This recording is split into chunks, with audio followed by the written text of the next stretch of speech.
Hey guys, welcome back to a brand new episode of Southern Woke. I'm Kalen. And I'm Marina. And boy, do we have some news to start this episode off. Yeah, it's probably the most exciting news we could bring y'all ever. Yo, me and Marina are so excited to announce that after our last episode on the alien disclosure, if you haven't listened to it, you definitely should because it was a crazy episode. We got reached out to by two members of the legal team. And we have the honor of interviewing them soon, so be on the lookout for the next podcast after this, because it'll definitely be an interesting one and a monumental one for us in our 3 years of doing this. Because we kind of have been doing this for like almost exactly 3 years now, which is crazy. And what a way to celebrate 3 years. And if y'all have any questions that you would like us to ask, go ahead and send them our way, and we will do our best to ask them y'all's questions. Yep, but put that idea on pause after that, because today we are bringing you another true crime case, and this one a lot of people have talked about. And it is the case of Natalia Grace, the little person that, how should I not spoil this, that was forced to live on her own? Like... Y'all, so this is one of those stories that just, you almost just don't believe that it's real because it's that absurd. But it is real, and it did happen, and it's crazy.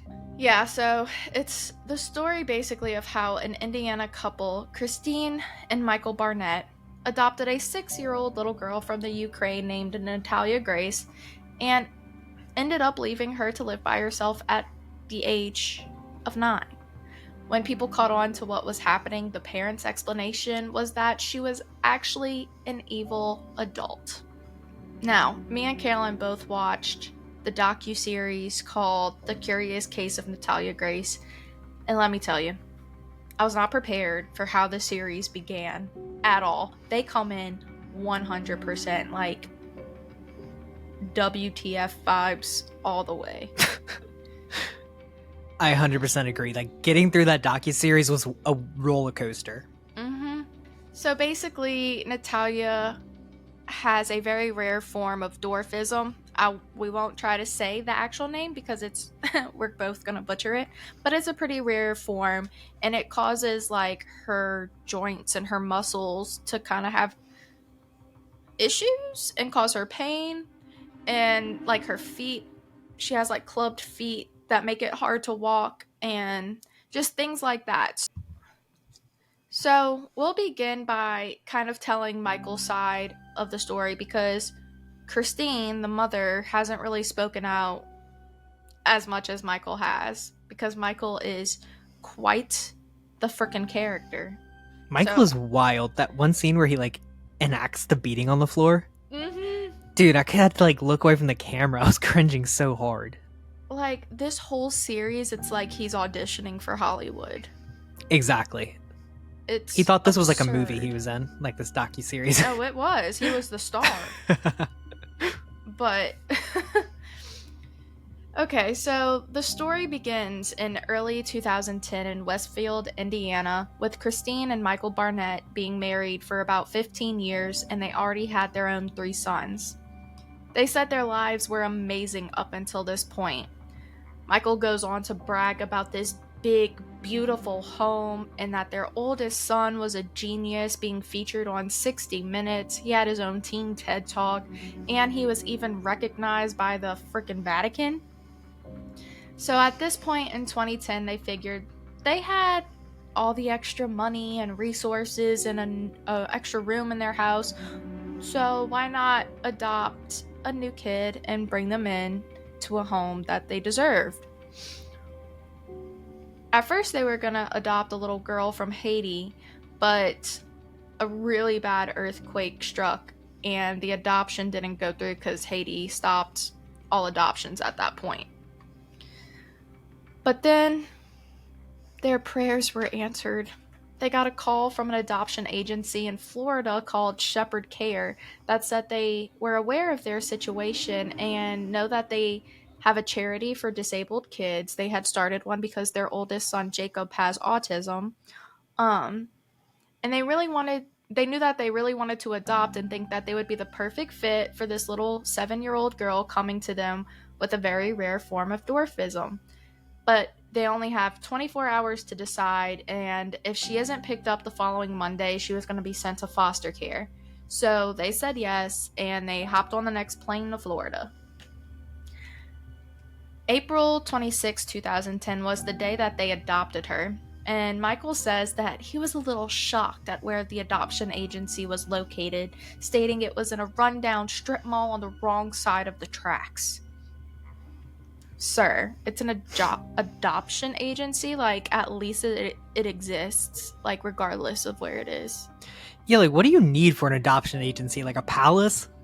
Like, what did they expect? They probably didn't have a big budget, because it's an adoption agency. They just needed, like, a small little... But, whatever. It didn't impress him much.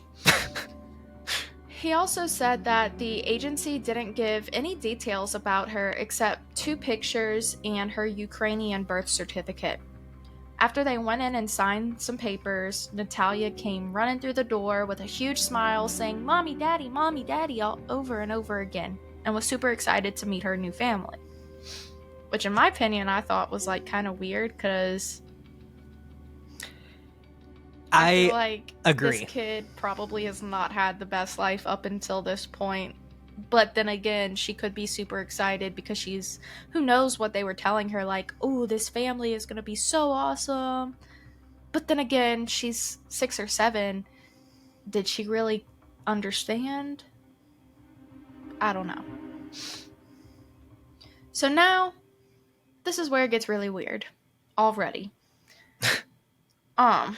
So the first day they got Natalia, they went to Disney World, and that first night, Christine went to go give her the first bath that she had given her. So she starts the process, and then Michael hears screaming coming from the bathroom. And so he went running over there because Christine was yelling for him to come see. And he says that the color looked drained from her face, and she just looked like she had seen a ghost because Natalia appeared to have full-on pubic hair, in their opinion. Now... Dude, real fast, can we just talk about how dramatic that is? Like, okay, you just adopted this girl, and day 1 you realize that she has pubic hair, so you scream and the color goes out of your face. Like, why is that your reaction? Like, why aren't you just like, that's odd, maybe I'll talk to my husband about this later in private? Yeah, and then maybe consult with a doctor and see if it's from her medical condition. Maybe she has a hormone imbalance. You never know. Exactly, like she's already traumatizing the girl by acting that way. Yeah. Absurd behavior, Christine and Michael. We hate Christine and Michael in Southernwick if you haven't already drawn that conclusion. Yes. So, their form of dealing with this is they Googled when is the earliest age for pubic hair to show up, and it said between 8 and 13, so they tried to brush it off since she was just a few years younger than 8. And then one day Michael comes home from work and Christine had a pair of Natalia's underwear and told Natalia to tell her dad what happened. And she said, I have a period and I've been hiding it. So they were mortified all over again. Oh my god. Like, people get periods. This, what? The end of the world. Like, I get it. She's young. But even if this did happen, I don't think it's ever been actually confirmed if it did or not. But, again, consult with a doctor if it really happened. Like, this sounds weird. Like, if this was happening to, like, my daughter, I wouldn't, like, have this giant freak-out meltdown. I'd be like, oh, there's probably some type of hormonal imbalance. Let me take her to the doctor, get her checked out. We're going to be okay. But, like, they're so dramatic about this. Mm-hmm. But even though they were mortified, they keep pushing to strive for normalcy. And within the first 2 months of having her, she needed foot surgery because of her clubbed feet. And the doctor that they were seeing knew of one other little girl in Indiana with the same condition, so the 2 girls got to meet someone just like them. Michael says that when they met and the other little girl came in, Natalia was gigantic compared to her. And when Natalia noticed that the adults noticed them look different, she filled her cheeks with air to make her seem more childlike. And apparently, Michael says that family got weird vibes and thought Natalia was older than stated, and they never reached out again. And I just call BS on that. You can't compare two little girls that have severe medical conditions. They're not gonna develop the exact same. It's not you. I don't even know. There is nothing to compare it to, basically. It's a miracle that they can be alive right now. They're probably not. I don't know. I'm ranting. And if you're watching the docuseries, at this point, they're trying to convince you to be on the Barnett side. And it is the weirdest dynamic. And you have the weirdest feelings because they keep showing this girl that they're acting like is very old, like a woman, playing with a 4-year-old kid and painting that scenario in your mind. It's just so weird. Mm-hmm. And then another thing that concerned the Barnetts was that Natalia never spoke about her time in the Ukraine or the orphanage. She didn't even have any kind of accent, and once she met a Ukrainian person that spoke Ukrainian to her, she couldn't speak it back. But why are you having those kind of expectations for a literal child? I mean, I guess by the time you're 6, unless you just grew up, I don't know, how long had she been over here? I guess it depends. Do we really think that the Ukrainian orphanage was giving them not English classes, but Ukrainian classes and teaching them how to talk? And then again, I mean, if that was their native language, then yes, because they would learn it because everybody else in Ukraine was speaking it. Yeah, but also, how soon was she adopted out? I think she was 5 when she was very first adopted. So then 5-year-old, imagine a 5-year-old kid right now speaking English. They would be able to say words and understand it. I guess that was the point they were making. Yeah, but in my head, maybe she did speak Ukrainian, but then once she started hearing and learning English, not American, I don't know. It's all about the developing brain as a child. It's so transformative and absorbent when they're that young. So, I don't know. That's a question mark. Who knows why she couldn't speak Ukrainian? After 4 months with her, Michael says they began to see her dark side. He said when they would get into their van to go places, Natalia would always want to sit by their youngest son, Ethan, and would try to pee on him, and she would poop her pants and try to smear it in Ethan's face. Guys, I'm telling you, this was a hard documentary to get through. Mm-hmm. He also claimed when they would be going out in public, getting into the car, Natalia would allegedly wait until Michael put the car in drive and then throw herself out the door for attention. This little girl, who has enough trouble walking, throws herself out of vehicles when they're moving. Okay. But that's not all.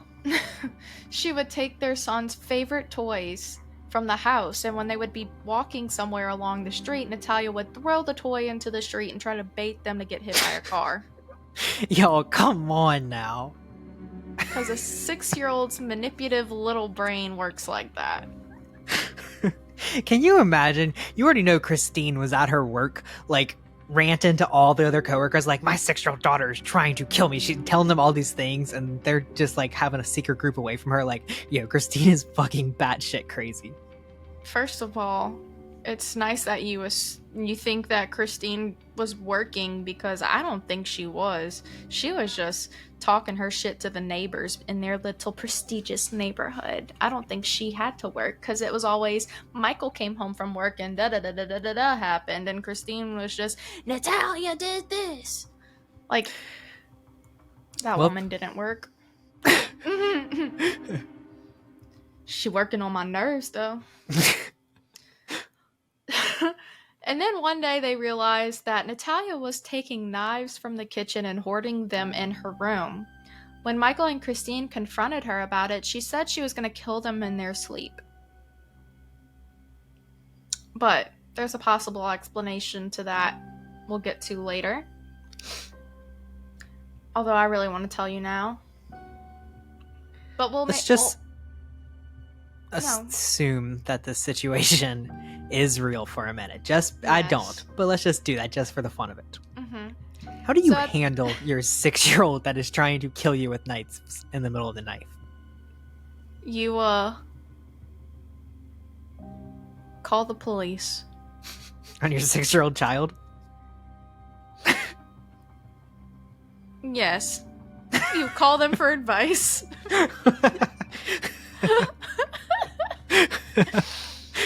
Like, you can't, like, lock them in their room and, like, because then you seem like a horrible human being, but also, like, you don't want them, like... You can, though.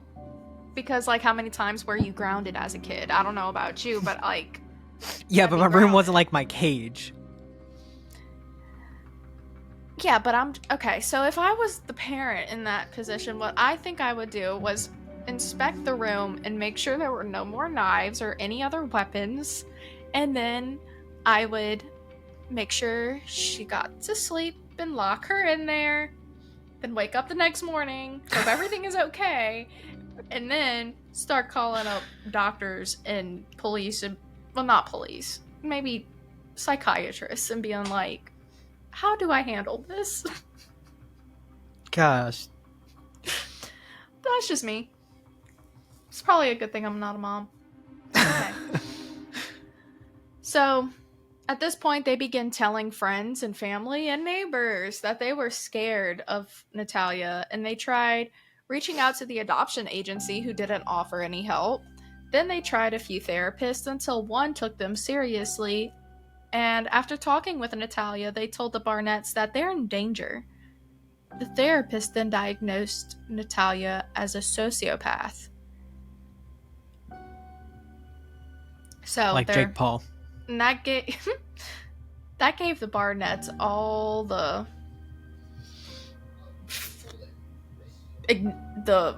what's the word ammo? I'm looking for here? Yeah, ammo to use to be like, our kid's crazy. Oh my god, we adopted a crazy evil adult.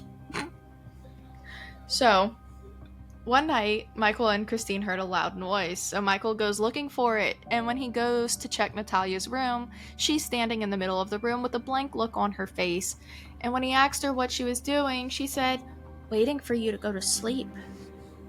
And then, I'm not sure if it was the same night or a different night, but Michael heard another noise, and then sees Natalia at the foot of their bed with a knife, and when they asked what she was doing, she said nothing, and that she didn't know why she was there. Allegedly. Because none of us were there, so we don't know if this really happened. And then one day, this one's one of my favorites. Christine was doing the dishes, and Natalia asked if she could help. And of course, Christine is like, yeah, sure. So Natalia gets up on a chair so she's able to reach the dishes, and Christine leaves the room for a moment, and she alleges that Natalia pours pine sol into her coffee, and when she drank it, she automatically tasted it, and Natalia admitted that she was trying to poison and kill her. Do you think a 6 or 7-year-old child would know?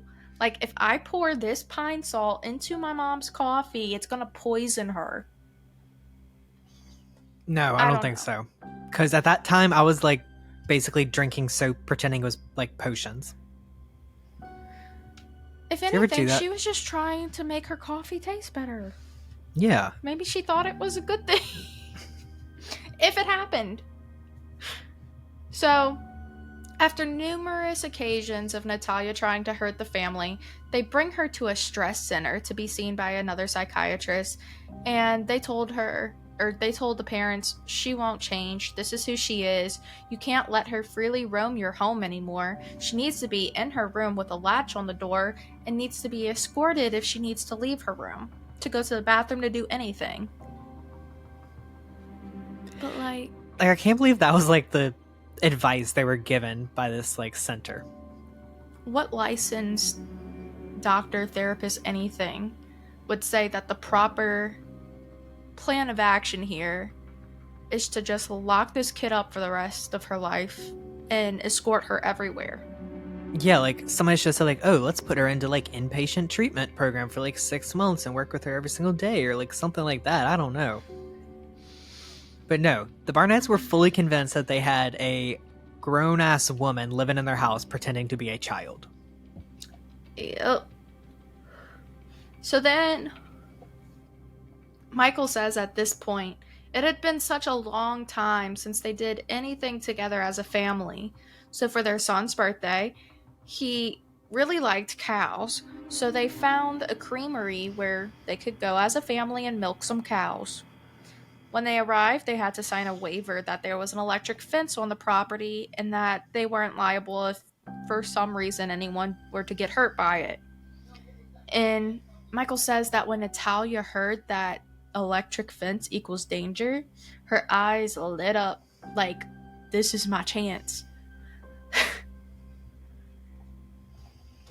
But once they got within 10 feet of the fence, because apparently they had to walk this trail to go get to the cows, and when they got close to the fence, Natalia acted like she couldn't walk anymore. And Christine said to the boys, y'all go ahead, I'll stay here with her. So the boys kept walking, and then they hear screams, and they look back and see Natalia and Christine fighting, and Natalia is trying to pull Christine into the fence. So Michael starts to walk back towards them, and Christine tells him, no, keep going, we're not going to let this ruin the boy's birthday. So after a bit more walking, they hear sirens, and Michael thought, oh my god, Christine is dead.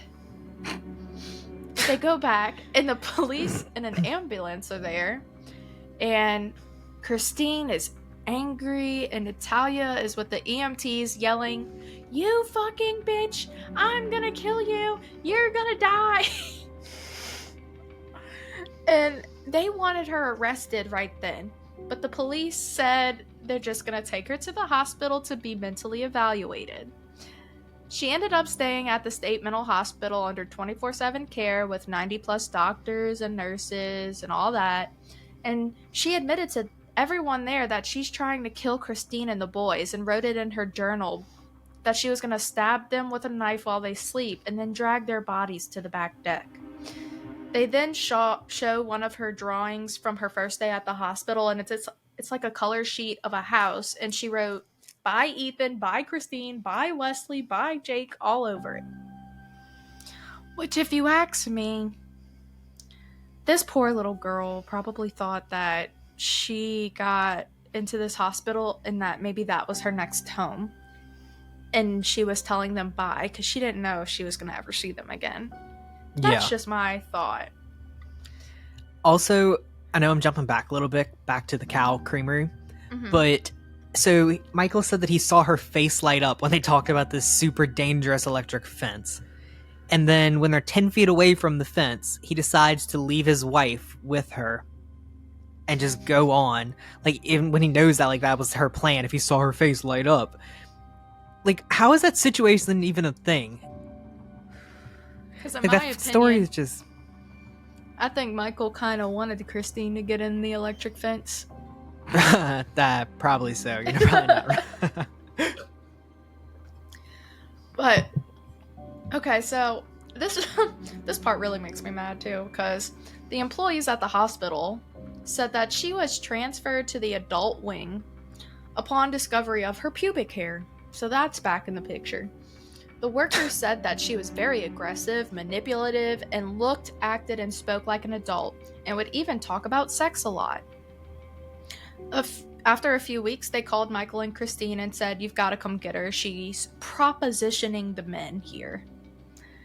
Allegedly, there were talks that she was even doing sexual favors for money while she was in the adult wing. And I have so many problems with that. Like, that is... We'll get there. Okay, so they're forced to pick up their evil adult child. And so one day, back at home, Natalia and Christine were having what they call the "Who Are You" fight. And Christine wanted Natalia to write down people she's lived with, places she's been, people she's known, and all of that. And that night, Christine decided the most effective way to get the truth out of her is telling Natalia that she no longer has a bedroom, and made her sleep outside on the back deck. So Natalia cries outside for 3 hours, and eventually Michael feels bad for her, so he lets her back in. But not before the neighbors realized that their child was sleeping in the backyard and crying. So that same night, CPS knocks on the door with Detective Klaus from the police department. And Michael says that the detective took a look around the house, looked at some paperwork, and listened to them talk for a few minutes. And within 10 minutes, this detective realizes that he's not there to protect Natalia. He's there to protect their sons, because he knows that they're the ones in danger. So, the detective conducts an investigation, and Natalia tells him that she was told what her new birth date was at the orphanage in the Ukraine. So, Natalia tells him basically like, yeah, they told me to lie and say I was younger than I really am. So then the detective shows her a picture of her when she was brought to America, but she didn't seem to recognize it as being herself. Another thing they notice is that her height on the papers was the same as her current height. Wow. Not a person with dwarfism not growing. The hell? The detective tells the Barnetts that he believes her Ukrainian birth certificate is fake, and hands them a card to an attorney and tells them to go see them immediately and corrects her age. Now, I want to just say, it's not out of the realm of possibilities for certain adoption agencies out there to make children's birth certificates say that they're a few years younger than what they actually are, just for the fact so that they can get these kids adopted, because adoptive families typically are looking for younger children. And it's just a fact that older kids are less likely to get adopted. So that is a thing that happens, but not in the sense that the Barnetts claim here. So Michael and Christine contact the adoption agency to get any information that they can from her previous family, and they said no, it was a closed adoption. Then, a little later, they get a call from the secretary of the adoption agency who says, you should check Natalia's luggage that she was picked up with very closely. So he does, and he finds an ID tag with her previous family's info on it, and their names were Gary and Diane Ciccone. So we'll come back to Gary and Diane later. So then, fast forward, Michael claims that doctors have told him that she's nowhere near the age that they were told. So they filed a motion in Marion County Court for her case to be heard and to have her age corrected to something more appropriate. The judge had a petition prepared by an attorney that laid out the arguments for why this person is not 8 years old and is believed to be an adult. One of the arguments being that she hasn't grown in 4 years. So the judge literally makes his own formula that, well, people stop growing at 18, so if she stopped growing 4 years ago, add 4 to 18, well, it looks like she's actually 22. That's just like wild to me. Like, how are you in a courtroom setting, like an official place, and then you're like, yeah, I'm just gonna use that random logic that he pulled out of his ass to make a life decision like that? For real. Like, it's Shouldn't like a doctor be infuriating. consulted, or like a... Oh, there was a doctor that was consulted, but probably wasn't a real doctor. So, there was a lady, Michelle Jackson. She was the Barnett's attorney for this re-aging Natalia process, and she said at the time there was good, solid documentation of an approximate age. Her own primary physician looked at all of it and also provided evidence. She said that she's not the doctor or judge, but she feels it was based on something credible. They ended up giving Natalia a new birth certificate with a new birth date and a new Indiana ID. So her birth certificate goes from she was born in 2003 to 1989. And apparently this whole time, while they're doing this re-aging process, Natalia is in a hospital again. I'm not sure why, but basically she gets out the hospital and boom, she's 22 years old. And they start telling her, like, you have to start telling people that you're 22, you're not a kid. And then they decide, since she's 22, you know, she should be living on her own. Which is the most fucked up thing ever. Can you imagine, like, this young girl, like, being told, like, no, you're this old, like, now you have to start telling people you're 22? And so, like, you're kind of just going along with it, saying, like, you're 22, and now they're like, oh, now you have to live on your own. You're actually, like, 9 or however old she was at this time. Like, regardless of if she's a kid or not, she's disabled. Life isn't easy for her. And you still think she should live on her own? But they justify it by picking a home or an apartment in the richest county of Indiana and got her a single floor apartment so she didn't have to climb any stairs. And they gave her some furniture from their home and got her some groceries and just dropped her off. Now, Natalia lived in this apartment for a year, and the apartment office got numerous calls of Natalia being a pest to her neighbors, and when her lease was up, they told her and the Barnetts that she couldn't stay anymore. So then the Barnetts found a different apartment in a different county for her that they thought was in the perfect place because there was an adult GED center 2 blocks down that she had signed up for, and the bus route was right there on the street. There was also a suicide prevention center and a Salvation Army and a local grocery store that took her food stamps, all like kind of around the block from her. So then after moving Natalia in to this second apartment, the Barnetts moved to Canada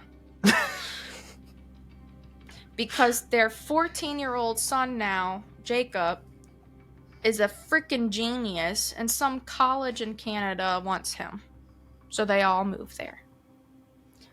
Which also is interesting because I learned that at the time, I think it may have changed now, but I don't know, but at the time, Canada actually had like a law that you cannot move there if you have such serious medical needs. Like, they don't want people moving to Canada to basically mooch off of their health industry because people think it's so amazing. Maybe it is, but like, basically Natalia wouldn't have been able to move there because of her condition. Yeah. Which is fucked up. And they were like, yeah, let's move to Canada. She can't follow us here even if she wanted to. And this is where I think we should end the Barnett side of the story and kind of get into really what was going on. Okay? So in case you were wondering, Natalia is indeed a child that was born in the Ukraine in 2003. When she was born, the doctors literally told her mom, named Anna Gava, that they had tracked down eventually and did a DNA test to prove that she's her biological mother. And the doctor told her that when Natalia was born, she shouldn't bring the baby home because of her health issues. And basically, you can have more babies that are better than this. Let's just put this one in an orphanage. And that's exactly what happened. So, and then 2008, a couple from New Hampshire, the Chaconies, adopted Natalia, and by 2009, they were ready to be done. Michael claims that within 6 months of adopting her, the Chaconies were taking her to little people conventions and trying to give her away under the table. They found 2 families that they tried to give her to. One had Natalia for 4 months, and the Chaconies wanted $30,000 in trade for her. But the family didn't have that kind of money, so they gave Natalia back. I was like so confused about this part. Like, were they like illegally trying to sell her like she was a person that could be sold? Or were they like, hey, like you have to give us this money for like these legal fees or something like that? And then like that's like what it was? Well, this is all coming from Michael's mouth, so who knows if it's true. But I wouldn't be surprised, because we hear from other, in my opinion, what seem like credible people, that the Chaconies were not great people either. So, Judith Irving was a woman from Indiana, and she also has dwarfism. The first time she heard about Natalia was in an email from the Little People of America that said the Chaconies adopted a little girl with dwarfism and was trying to find a family for her. When Judith saw her picture, she instantly fell in love and felt like she was meant to be her daughter. The Chaconies said if you pay the legal fees of $25,000, you can have her. Judith's husband didn't think that they could afford it, and it broke her heart that she couldn't have Natalia. She just wanted Natalia to be happy, and it broke her heart all over again when she found out what Natalia had really been put through, and that the Chaconies then went on to the next family. At some point, Christine had tried to get in contact with Judith through Facebook, and Judith didn't want anything to do with it. Her thoughts on the whole situation is, you're a full-size grown adult. Don't be afraid of the kid, get her help, which I 100% agree. Then the docuseries introduces Robin and Dwayne Ferris, who are a couple with dwarfism that received the same kind of email in 2009 from the Little People of America asking if they'd be interested in adopting Natalia, and put them in touch with the Chaconies, who asked them to pay her previous medical fees, and they said it felt like a scam. They were also concerned that they were trying to basically sell her after only having her for a year. So they asked Diane if they could get Natalia a mental evaluation, and she declined. But they were still interested, so they drove all the way to New Hampshire to meet her. And when they pulled into the driveway, the steep gravel incline surprised them, because Natalia was out there only wearing like her leg braces and maybe some like slipper-like shoes. And they were like, as little people, like our feet don't really get sturdy on the ground, so the fact that she's like walking on all these rocks, like she could fall at any moment. So obviously the Chaconies didn't have her best interest for her, so they were kind of shocked at that. And they said that she looked her stated age, but they got the feeling that there was something bad going on. As much as they wanted to adopt her, they called Diane and said that they couldn't go through with it, and Diane went ballistic on the phone. So then Dwayne Ferris posted on an adoption message board asking if anyone had any experience with Natalia, and about a year later, Michael emailed him and said, "I think we adopted the little girl you're talking about." Christine and Robin kept in touch through Facebook for several years, and Robin said it seems like a lot of shady stuff going on, and that the Barnetts lied a lot and would do anything to get what they wanted. They even lied about Natalia being violent and that people didn't know the true Barnetts. So, the first red flag in the Barnett story is how they even adopted her. Because after this docuseries came out, Shepherd Care, the adoption agency in Florida, put out a statement that said, contrary to Mr. Barnett's claims, they did not initiate any communication or contact with Mr. and Mrs. Barnett regarding Natalia's adoption. The adoption process for Natalia was carried out by a court in New Hampshire where the original adoptive family resided. So if that's not true, like, did he literally make up this whole story that they went to Florida, adopted her, went to Disney World? Like, then if that's the case, then he also probably lied about the first night seeing pubic hair and blah blah blah blah. Like, I'd believe it because like this entire thing sounds like a plot to a really weird movie. Like everything's just too perfectly orchestrated and like I don't know. yeah, and when you think something is so perfectly orchestrated, if it indeed is, you begin to see through the cracks of this orchestra. Exactly. So, next, let's address the reasons why the Barnetts thought she was. Oh, wait, we pretty much already talked about that. So, the docuseries introduces this woman at some point named Beth Karas. I don't know.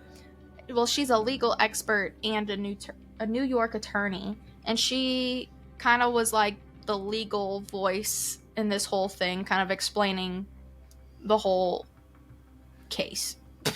That was a great explanation. One thing that didn't sit right with her is that if Natalia was threatening the family, why didn't they go to the police? Beth mentions that a home study report was prepared about the Barnetts in early 2010 by a licensed social worker for the adoption.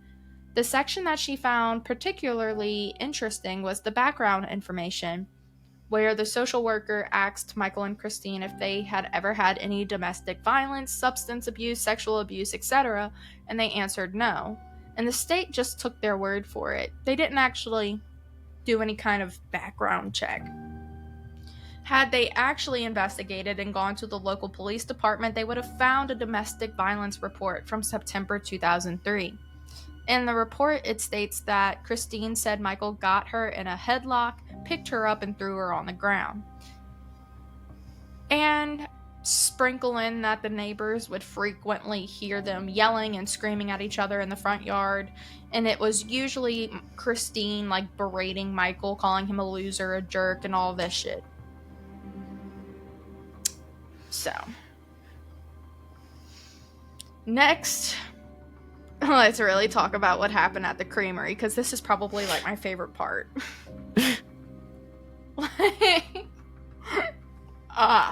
So they had all of these stories about how violent Natalia was, but like there were never any witnesses to this. It was just the Barnett's word, their side of the story. No one else ever saw it. But that day at the creamery, there were quite a few witnesses. Christopher Michael was a herdsman at the Traders Point Creamery that day, and he said he got a call that there was some kind of crisis happening by the electric fence, and that the officers were called and they needed to escort the police to where the incident was occurring. He said that Christine was very emotional, but Natalia was calm. They then played Michael's interview where he's going on about how Natalia's screaming, "I'm gonna fucking kill you, you bitch." And Christopher's reaction was just like, that didn't happen at all. It's so embarrassing for Michael, and then like, how you gonna get called out on making some crazy ass shit like that up? For real. Like, I love that they were just like, yeah, that didn't happen. And his opinion was that whatever was happening was blown way out of proportion, and that Christine the whole time was just making things worse at that scene. Like, Natalia was just chilling. So then they interview Mark Hostetler, who was the farm manager at the time, and he said that he got a call from one of his employees saying that there was a crisis going on by the electric fence. What should we do? Can you turn the fence off? And Mark said that that section of the fence wasn't even on that day because the cows were in a different part of the farm. So then Michael was interviewed, because I don't know what year his like big interview was that they showed throughout the whole series. I have a feeling maybe it was like 2019, from like I don't know, because that's when they, I don't know what year that was actually filmed in, but then he was interviewed again in 2022, and that his story about that day totally changes. And now he says that Natalia was gone by the time that him and the boys ran back, and that all he knew was from what Christine told him. So he never actually saw Natalia and Christine fighting. He never saw Natalia pulling her into the fence. He never saw her yelling, saying these crazy things. He just did a 180. And then they asked, well, Natalia was interviewed about that day in the creamery in 2019, and she said that they had gone to a farm and they were on a trail, but she didn't have good shoes on, so her feet started hurting and they were bleeding, and she threw up blood because she hadn't eaten in a while and was really dehydrated.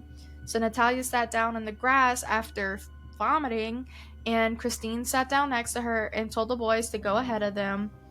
And then she told Natalia, you need to get up. But she was like, my feet hurt. And Christine was like, I don't care, get up, and proceeded to help her get up. But then pulling this little person up caused her to fall. So then they both fall to the ground. And then Christine was just like, oh, she's trying to pull me in the fence. And then calls the police. So here's my theory. So I feel like they were like, oh, we're going to adopt this special needs girl, and it's going to be like this great thing that's going to make us look really good, and like it's going to be fine. And I feel like they got her and then realized like how much of a challenge like that was going to be. And then I think they realized that how much it was going to change their lives, and they started getting really, really tired of it. And I feel like that's kind of like an example, and one thing that's just coming out of my head. I feel like if they were on that farm that day, they were probably walking the little girl, and she has problems with her feet. Like, she's had to have surgery before. Her feet probably were hurting, and she got tired. And I feel like the mom just got like so pissed off that like it probably triggered her, and she like exploded. Like, after all this time, like, I can't do things normally. Like, I want to just have this day with my son, and like now I'm sitting here doing this, and like she probably like lost her shit on her. Mm-hmm. I just think Christine is all around an evil ass bitch. And she thought, kind of like, she thought adopting this little girl with special needs would make her family look so great, so caring, so lovely. They're doing such a great thing. And then, I mean, I feel like Christina's just evil at her core, so it was never going to go well regardless. But the fact that it was probably more than she could chew, she lost her shit numerous times. So, next, let's talk about Natalia's time at her first apartment. Sue McCullum was Natalia's neighbor, and she said she just kind of met her by accident one day when Christine was dropping off groceries. Like, Christine pulls up in her Cadillac and just drops off the groceries on the sidewalk, doesn't even have the decency to bring it inside the apartment for Natalia so she doesn't have to walk back and forth, tiring her. Anyways, so Sue asked Natalia if she needed any help carrying the groceries and like, where's your mom? Natalia turned around and said, I'm 22. While Christine just sat in the Cadillac and watched Sue help Natalia bring the groceries in. But Sue at first was nice and brought Natalia to the grocery store a few times because Natalia had her own food stamps card. She just couldn't go to the grocery store by herself, so she would go get her food for her. And as time went on, Natalia would roam the neighborhood and met many of the neighbors. Many of them stated that her hair would often be very dirty and she had a very strong body odor. She would wear the same clothes for days, and her shoes were very worn out. Kid or not, she obviously didn't know how to take care of herself or wasn't able to because of her condition. The neighbors never saw Christine or the boys visit her, just Michael that would come by occasionally for short periods of time that was very noticeable in his expensive yellow sports car. The neighbors would think to themselves, like, how could this family that obviously had a good bit of money just stick this disabled girl in an apartment by herself? So after a while, the neighbors called DCS at one point because they were a bit concerned, and DCS started another investigation. Once Michael and Christine find out that DCS was involved again, they were pissed. Michael went over to Natalia's, and what's interesting is Michael would literally record like every time he would go over to her apartment. So he's capturing himself being an absolute condescending asshole to a child. And he's like questioning her about the social worker, and her name was Heather, and Heather had been involved in the previous investigation when DCS was called. And he was asking what did she visit, and Natalia said yes. And he asked what they talked about, and Natalia just says, they have another report on me. And it's so sad when you hear her talk, because it literally sounds like a little girl just trying to say things to where she's not gonna get in trouble, and everything that she says is like very rehearsed. But anyways, Michael tells her that Heather told them that Natalia said that they only bring her food every 2 months, and that Michael showed Heather all the receipts so that she knows you lied about it. So whatever y'all are trying to do, it didn't work. But in reality, the Barnetts only actually started bringing Natalia groceries after DCS reopened the investigation. Michael also recorded a time where he went over and found donuts in her cabinet and then questioned her heavily about where these donuts came from. Like, how dare you have donuts? The fuck? Literally.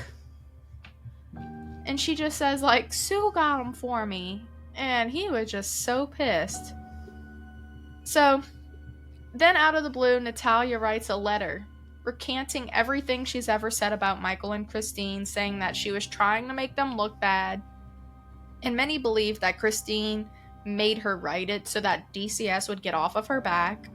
And then an anonymous neighbor said that she was outside one day and Natalia was walking up with a woman that she didn't know was her mom at the time because she had only ever seen Michael there. And Natalia's hair was wet and cut, and she had new clothes on. And then Christine says to Natalia, "Tell this lady you're sorry and everything you told her was a lie." And Natalia repeats it. Michael then deletes all the contacts and messages out of Natalia's phone so she can't talk to Heather or anyone else anymore.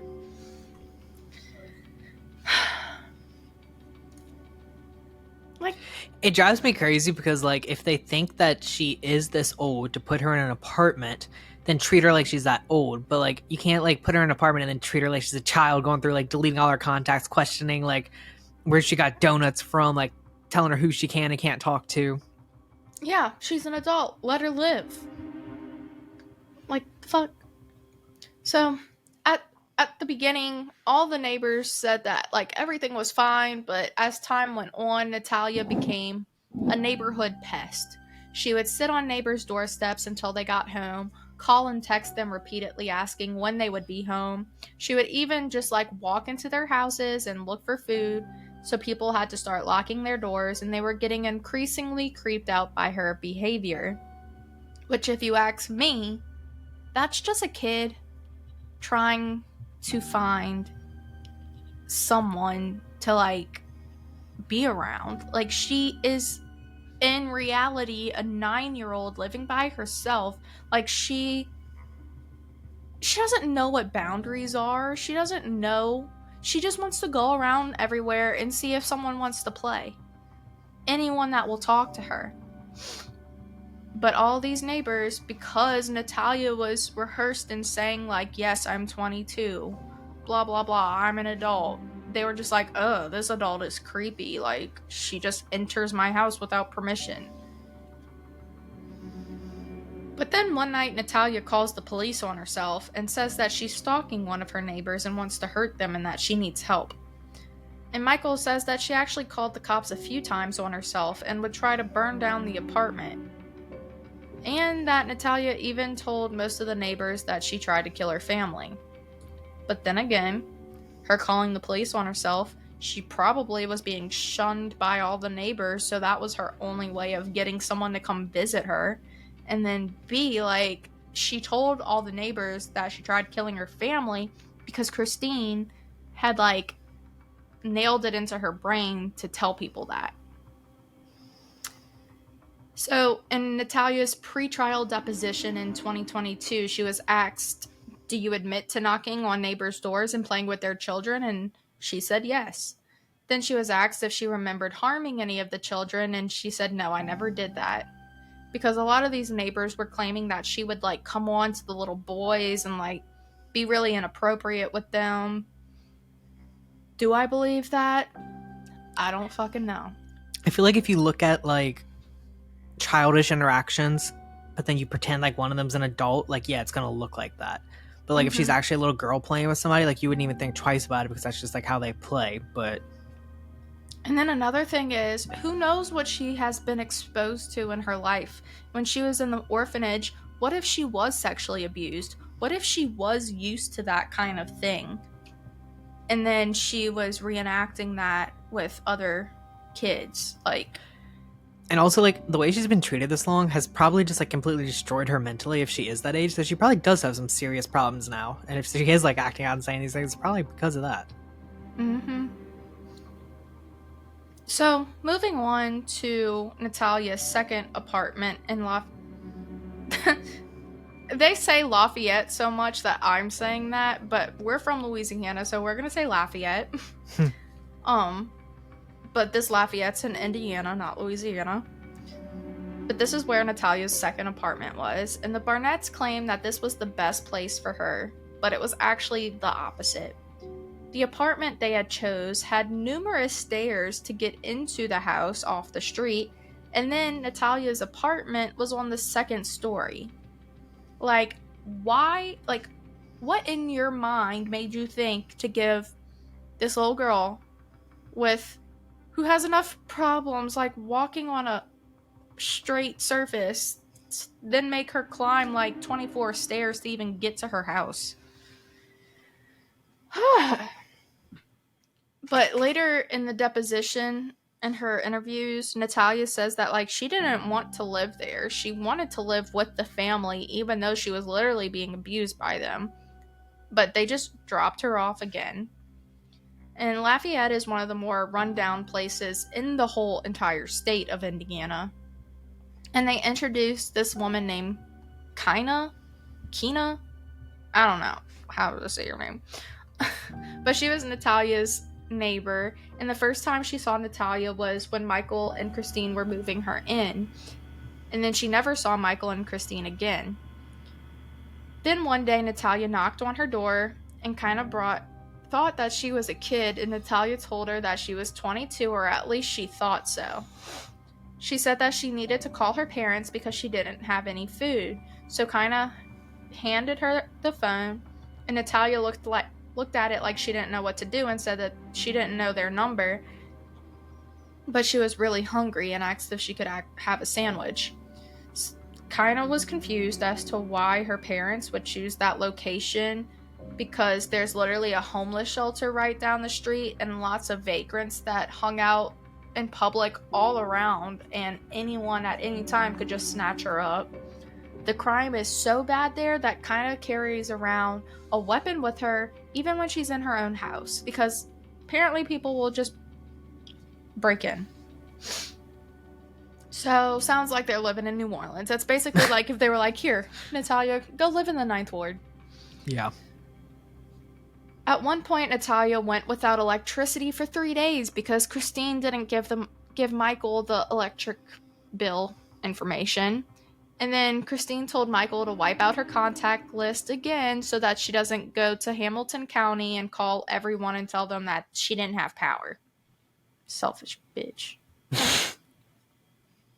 Kinda says that after a month of Natalia going to the adult reading academy, she didn't see her coming home anymore and she just disappeared. Then Michael gets a call from the reading center asking if they knew where Natalia was because she hadn't showed up for a few days. So they start calling around and can't figure out anything. And a few days later, Michael gets another call from the reading center and says, "Don't worry about it, we found her. She's with a lady named Cynthia Mans." And Michael says that anytime Christine heard that Natalia was talking to a neighbor or interacted with a stranger, she would find out who it was and do anything to stop it. So they find Cynthia's number and call her, and she says that, yeah, Natalia's living with us, everything's fine, she's all moved in. Which is weird, but like, I'm glad that they took her in, because they ended up basically kind of saving her life. Michael and Christine didn't like that she was living with Cynthia, though, so they call the Lafayette Police Department and Adult Protective Services, so they begin another investigation. According to Michael, the police said that Cynthia found out Natalia had a $500 food stamp card, and they spent all the money and all the food is at Cynthia's house. And then a week later, Michael gets notified by mail that Natalia's Social Security payments, which was going to him so that he could pay for her bills, were no longer going to him. Within 2 weeks of meeting Natalia, Cynthia took her to the Social Security office, and Natalia signed over her Social Security money to her. And then they were renting out Natalia's old apartment against the lease's rules, and Natalia was evicted because that wasn't allowed. But in all honesty, who cares about all that? I feel like Michael's just twisting that to make Cynthia sound like she's mooching off of Natalia, but like, the fact is, I'm pretty sure Natalia is still living with this woman to this day. I think Cynthia's probably a good person. Then between 2014 and 2019, numerous law enforcement agencies actively investigated Natalia's case. In 2019, Detective Brandon Davenport got involved, and when he looked into how Natalia came into their county, things started falling apart for Michael and Christine. Davenport contacted Cynthia and asked if they had looked into adopting Natalia, and she said yes, they tried to do legal guardianship, but the courts denied it. Natalia had been living with Cynthia those whole 5 years, and she told Davenport that Natalia's parents had done a number on her.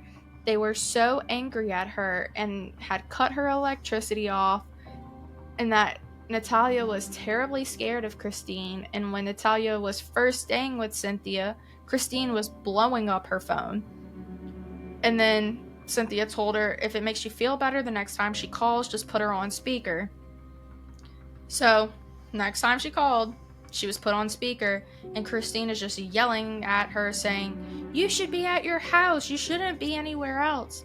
And then Cynthia says that she went into like protective mama bear mode and told Christine, you shouldn't be yelling at her like this. You brought this girl out here and you dropped her off where she didn't know anyone.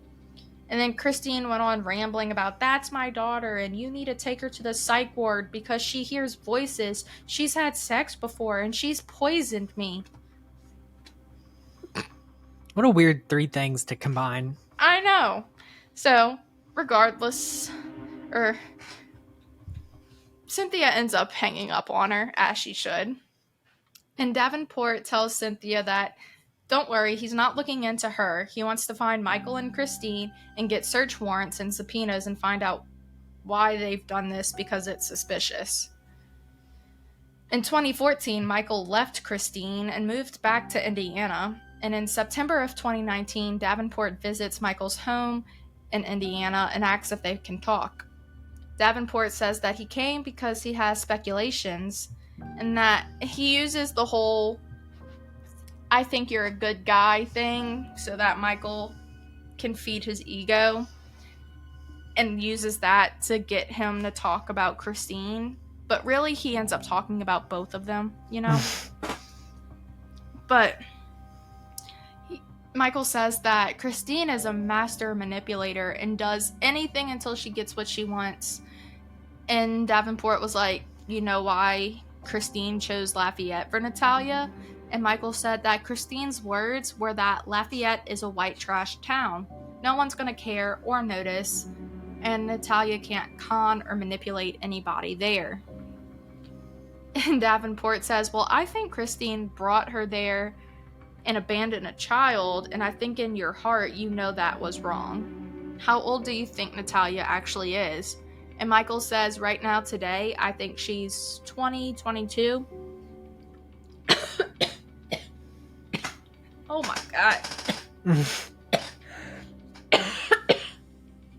I just swallowed so wrong.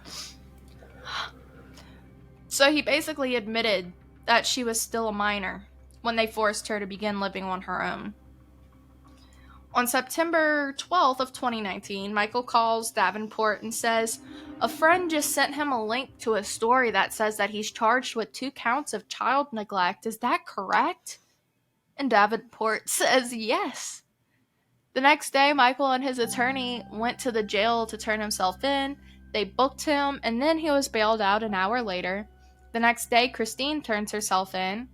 But Michael plays victim and puts all the blame on Christine and says that she was the one in charge.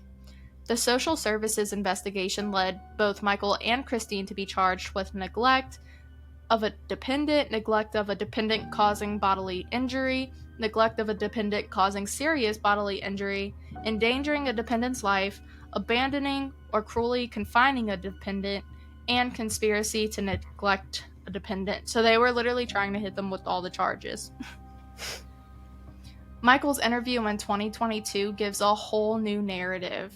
He talks about a day where he came home from work and Natalia had her nose on the wall standing, and Christine said that she had been there for 8 hours. She had been standing with her nose on the wall for 8 hours while she literally had no other choice but to pee herself and just be in pain, all because they were having the "who are you" fight again.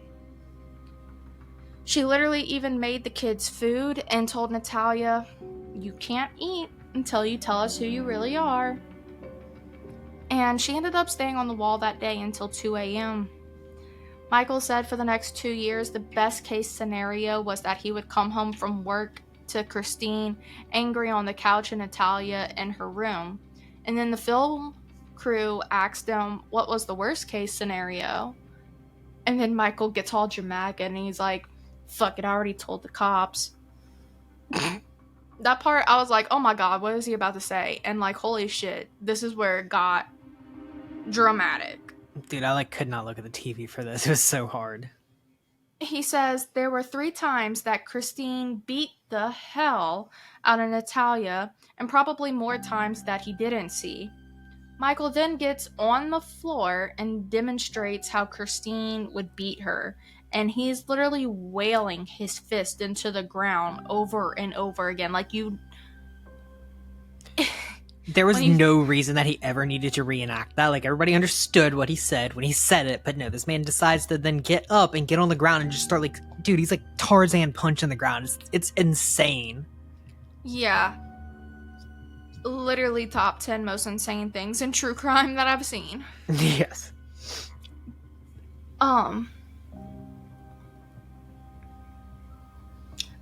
He says that he doesn't know how Natalia's body didn't break because Christine would use her fists and her elbows at full force. It wasn't just like slapping her, whipping her, it was like full-on beatings. Michael says that he recorded one of the beatings and Christine caught him and made him erase his whole phone, but he kept that phone and gave it to the police to see if the video could ever be recovered. They also have text evidence of Michael talking about how Christine beat Natalia and she didn't even deny it.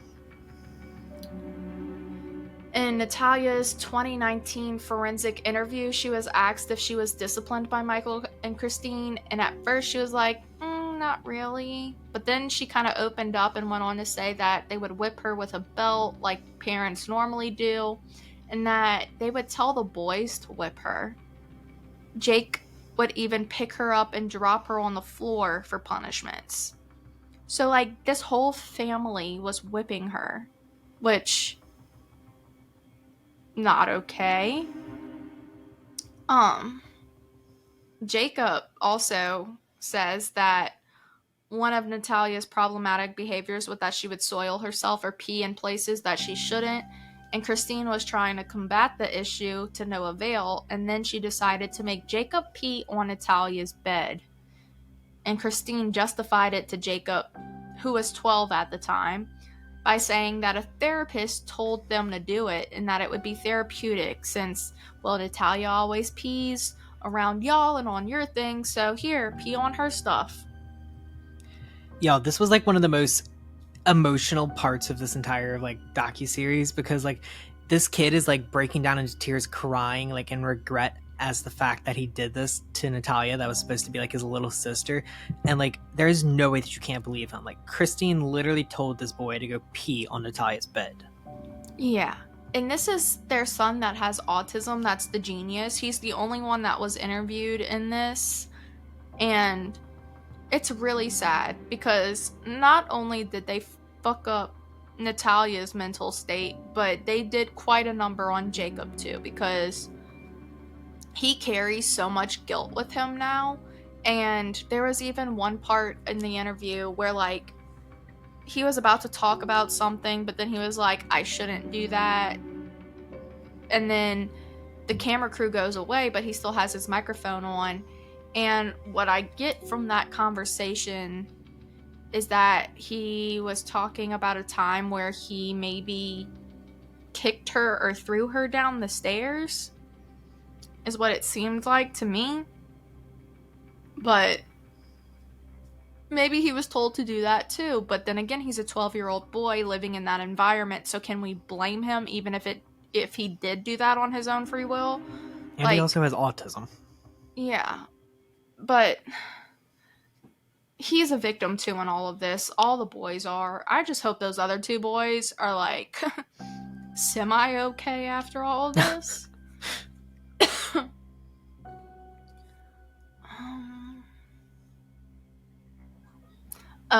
Then Michael says that Christine would often coach Natalia to introduce herself to strangers by saying, "Hi, my name's Natalia. I look like I'm a kid, but I'm 22 and I'm dangerous. I tried to kill my family." So, there's that. Why would you want your kid to introduce themselves like that? I don't know. It's wild. Man. So at some point, Davenport asks Michael what would have happened if you didn't go along with Natalia getting re-aged, and Michael was just like, well, I would have never seen my kids again, I would have been kicked out the house, blah blah blah. And then Davenport contacts one of Natalia's doctors that says he hasn't seen her in 7 to 8 years. And Davenport tells him that he doesn't believe that Natalia is 22, and the doctor said that, well, the court came up with that age. Davenport says the re-aging happened without a hearing, and that they were able to do that because this doctor had aged her up. The doctor says that she told him that she was over 18, and Davenport says, yeah, well, Christine was telling her to say that. Oh, and it's suspicious also that she was aged specifically at 22 because in Indiana, you are financially responsible for a child until they're 21. So they could have just come up with that number to cover their ass. And another thing that I found was that in May of 2011, Christine brought Natalia to Easy Dental and asked them to estimate her age.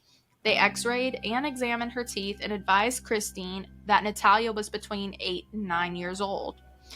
In 2012, Natalia was at Peyton Manning Hospital for another exam to determine her age, and a bone density test put Natalia's age at approximately 11 years old. There was really only one doctor that was on the Barnett side, and what do you know, it was Michael's own primary physician doctor. Dr. Andrew McLaren, who wrote a letter in 2016 claiming that he had examined Natalia in 2010, and he stated that he was her doctor for 2 years and that her birth date of 2003 was clearly inaccurate. But, like, first of all, why is Michael's primary doctor Natalia's doctor as well when she should have A, a pediatric doctor, and B, a specialist doctor to properly take care of her? Exactly. And this is the doctor that Davenport was interviewing. He's like, you signed off on all of this. And basically what it all boils down to is it's believed that Michael and Christine either A, paid him to write that, or B, made it up themselves and paid him to go along with it. Who knows? Either way, the way that the whole re-aging process happened literally was the most suspicious, fucked up thing that Indiana courts probably have ever done. That's probably false. I don't know their history, but let's not forget it was determined that she was 22 by saying that, oh, well, you stopped growing at 18 and 4 years, 22. Exactly. What kind of fucking formula is that?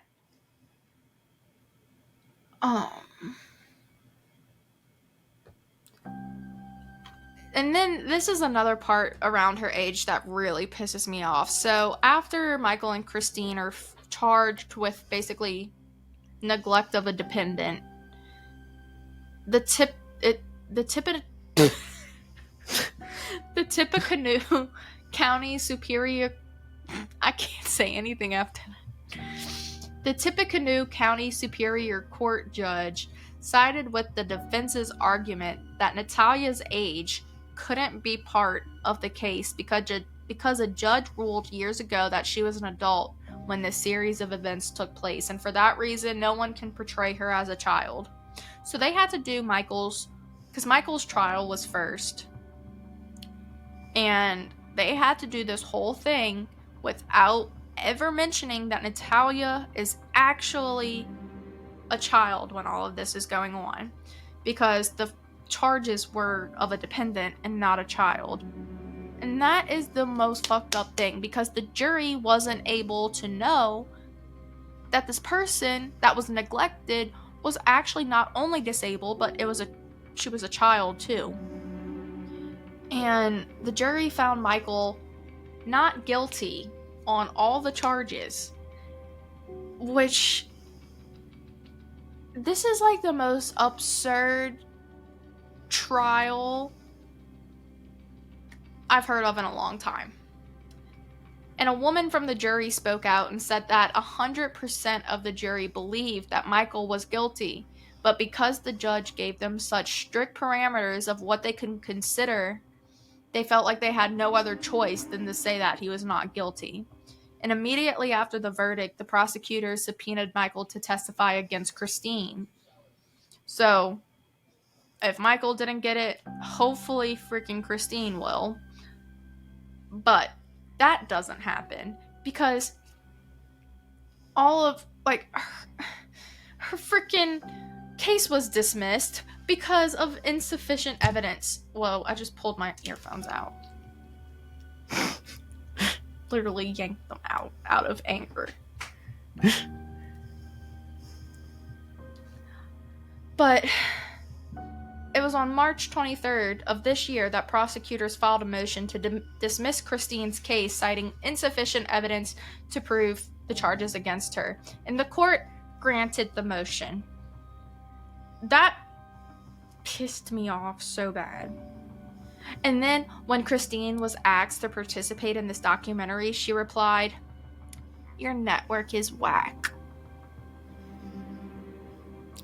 If I ever saw her in public, I would so throat punch her. It's been a while since he used the Lori Vallow voice. Oh yeah. There was an update with her recently. Did you see that? I feel like I've seen her picture come up, but like, I can't remember what it was, but there was definitely an update. There's probably a lot of updates that we should update on. Yeah. But that just left me speechless. That literally, okay, so Christine obviously is evil. Michael is evil. But I feel like Christine is a little bit more evil. But there's insufficient evidence to go after her, but you went after Michael. The fuck? But yeah, that's basically all I've got at this point, because it's just sad, every bit of it. Every single bit of the story is so freaking weird. And bottom line to me is, whether Natalia is a child or an adult, she was extremely disabled and should not have been stuck in an apartment, especially on the second floor by herself. And if she had these super mental issues, then we should have some type of system in place to handle people like that, or like I'm sure there is, or rehabilitate them in like a good positive way. Like Natalia was failed in like almost every single way here. And what's really interesting is that if she was so dangerous, Cynthia Mance has never come out and said that she's threatened her and her family. Yeah. So what, Natalia just did a complete 180? No. She was a kid that was basically groomed into being just this little repeater of whatever Christine told her to say. And it was Christine and Michael coming up with this whole narrative that she was actually an evil adult. And for what? They probably had to convince themselves of that to get rid of her. They probably eventually started believing their own lies. Like, do what the Chaconies did. And, like, even, it's so horrible that people adopt children and then decide, like, oh, I don't want it anymore. But in this case, don't feel guilty that this would be just another time that she was given up for adoption again. Like, because I wouldn't say anything is better than what she went through with them, but like, you could have given her another chance with a good family. Yeah. And they chose not to. They chose to write this whole story of her being a nutcase and making her live alone at 9 years old. So yeah, if you ever see one of the Barnetts in public, just give them a good little slappy slap. Alright, y'all. Well, that is about all the time we have for today. Make sure that if you like what we do, to follow us on all of our socials. We have an Instagram, Twitter, a TikTok. We have it all. Yeah, and don't forget to come back for our next episode, because we're even more excited for it than y'all could ever be, probably. Yes, and remember, if there's any specific questions that you want us to ask, send them our way. Alright, until next time, y'all don't go being bad people. Be good.